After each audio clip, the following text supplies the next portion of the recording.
Our schools are becoming like war zones.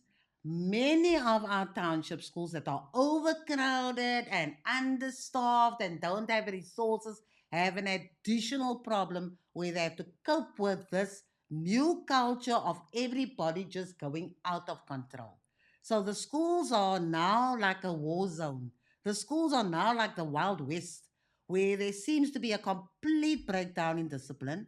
There seems to be no control. The teachers have lost their voices in terms of being the voice of control and command, and the children and the parents seem to dictate what is happening at the school. Now, I'm Sharon Lewin, and this is School Corridor, and I want to speak about the discipline crisis that we have at the schools. And I want to say at the outset that nobody is coming to rescue you. Nobody is coming to save you. You are the only group of people, the principal and the staff and the support staff and your SGB. You are the only people who will have to take back your school. You're going to have to take back control of your school. You're going to have to take back your power, and you are going to have to find a way to create a disciplined climate or environment at your school. You have key partners. We have the state and we have our education departments, and I can tell you they have failed us. Our state and the education department know that our schools are understaffed. They know we don't have enough teachers at our schools, but everybody's more concerned about saving money than putting more teachers at our schools so that our schools can function. Our state and our education department know that our schools are overcrowded, that it is becoming more and more difficult to teach the child or the children because there's hardly any space for the teacher in some cases to move about. But still, they are not looking at increasing the number of teachers at the school.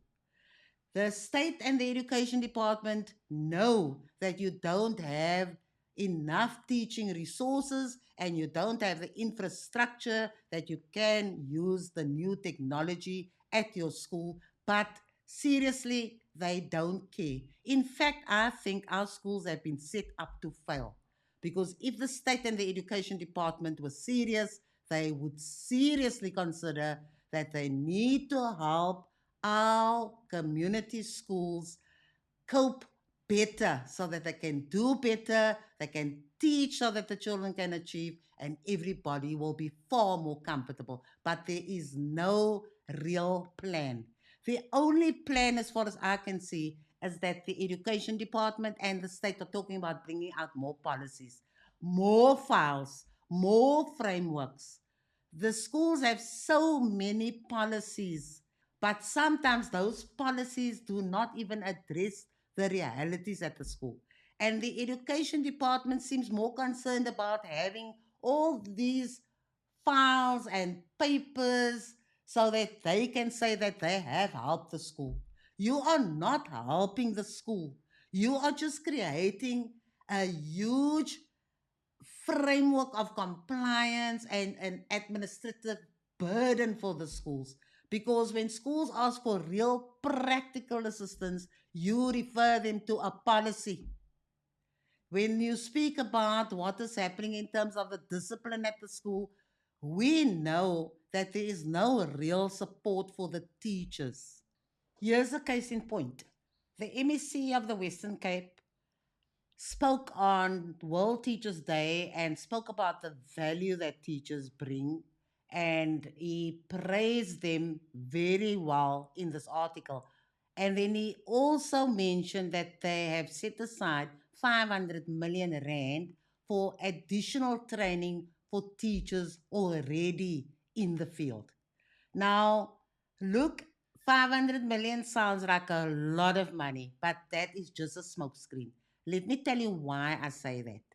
Take the 500 million that will be spent on in service teachers training for the next 3 years. Bear in mind, we have 34.7 thousand teachers here in the Western Cape. Now, if you take that 500 million rand and you spread it over the 34.7 thousand teachers, then it effectively works out to about 14,000 Rand that the state or the education department is going to spend on training for teachers. The training is not specified, and we know that teachers need training on how to teach in a trauma rich school, like many of our schools are at this point. Or the training is going to speak about psychosocial assistance or support or mental health issues. Nothing is specified about the training. All we know is that this balloon figure of 500 million Rand was showcased via the article, and now we must feel impressed. Now, to me, that is just acting, that is just for performance. That is just to make us believe that 500 million Rand is a lot of money.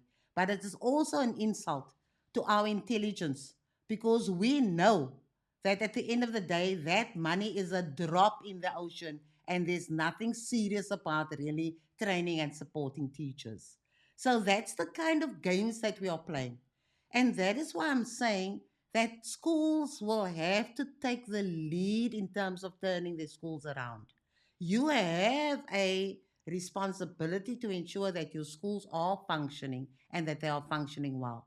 And you are going to have to work on that even more so, given the fact that you are not really getting the support from your key partners like the state and the education department. If we look at our parents, we can see our parents are just playing the blame game. Our parents are absent parents in the real sense of the word. In fact, the state and the education department are also absent um, partners in this role at this point.